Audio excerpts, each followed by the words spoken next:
22 ფსალმუნი. უფალმან მწსოს მე და მე არა იმაკლდეს. ადგილსა მწვანვილსა მუნ დამამკვიდრა მე. წყალთაზე და განსასვენებელთასა გამომზარდა მე. თუ უფალი არის, თუ ღმერთი არის ჩემი მწყემსი, მაშინ სიმწვანი ცავსე, ნოტიო, წყლებით უხვი ადგილი იქნება ჩემი სამყოფელი.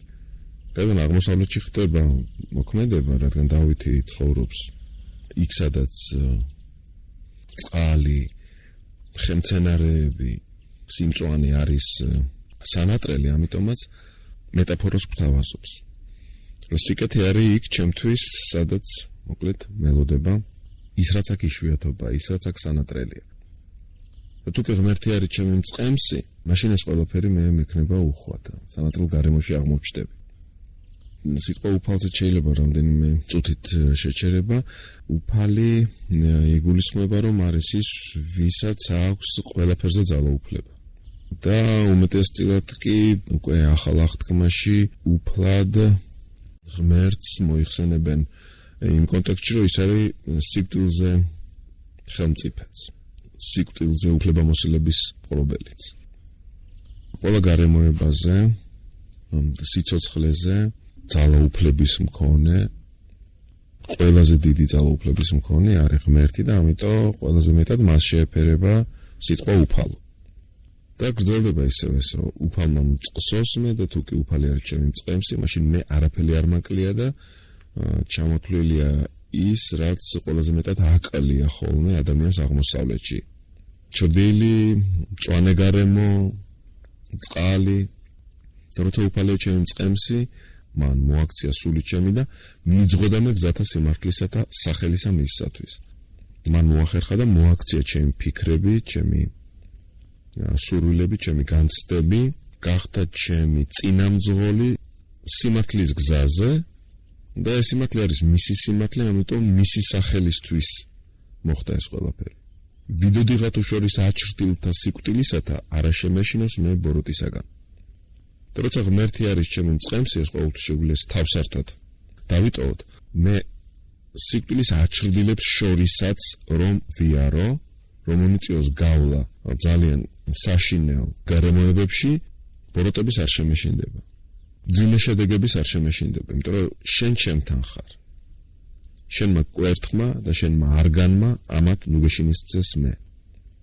კვერთხი არის ძალაუფლების გამომხატველი რამ, ხოლო არგანი არის ის, რითაც შეიმსუბუქებენ ხოლმე სვლას, აი, როცა სიარული გიჭირს და გჭირდება დამხმარეთ, ესე ვთქვათ, ჯოხი, სვლისთვის, სიარულისთვის, გადაადგილებისთვის, იმას, რასაც დაეყრდნობი, იმას, რასაც დაებჯინები, ესეთ საყრდენს ჰქვია არგანი. და მე იმიტომ არ მეშინია, რომ ძალაუფლება ვიცი, რომ ყველაფერზე შენ გაქვს ერთის მხრივ და მეორეს მხრივ გზის გაგრძელებისას მე დაგეყრდნობი შენ. შენ ხარ ის, ვიზეც მე შემიძლია გადავიტანო სიმძიმის ცენტრი და შევიმსუბუქო ჩემი სვლა. აი არგანი სწორედ ასეთი რამეა. და ეს არის ჩემთვის ნუგეში. მე ვიცი, რომ ეს ასეა, ეს ყველაფერი მე მაუწყებს, რომ მე შემიძლია გავაგრძელო გზა მშვიდად. გამზადე წინაშე ჩემსა ტაბლა წინაშე მაჭირებელთა ჩემთან. და მიუხედავად იმისა, რომ მე მყავს ეს თქვა მაჭირებლები, ეს არ არის აუცილებელი გავიგოთ პირდაპირ მნიშვნელობით, თუმცა იმ ისტორიულ მომენტში შეიძლება მან ასე გამოხატა. მიუხედავად იმისა, რომ ეს თქვა ჩემს გარშემო ბევრი რამ არის, რაც მე ცხოვრებას მირთულებს, ხო? და ასეთ გარემოებები ძალიან ბევრია ჯერ კიდევ ჩვენთვის, ეს არის რაღაც დრო, თუნდაც სიკვდილის გადალახვის აუცილებლობა და ამ შემდეგ, ხო? მიუხედავად ამისა, მე მაქვს სიხარულის ტაბლა, სიხარულის სუფრა. მე შემიძლია სიხარულის დაგემოვნება, მიუხედავად იმისა, რომ ჩემს წინაშე მე ვხედავ ისეთ რამეს, რაც დიდი ჭირის, დიდი მწუხარების, დიდი სიძნელეების და ტკივილის სახით ახლავს თან ჩემს ცხოვრებას. ჯობს ასე გავიგოთ ეს, ვიდრე ის რო ვთქვათ, არიან ვიღაცები, ვისაც შურთ ჩემი, ან რაღაცა ბოროტება სურთ ჩემთვის და აი მე მიუხედავად ამისა ვარ მოხენილი, ვარ ეს ვთქვათ სიკეთით სავსე. განაპოხე ზეთითა თავი ჩემი და სასმელმან შენმან დამათრო მე ვითარცა ურწყული.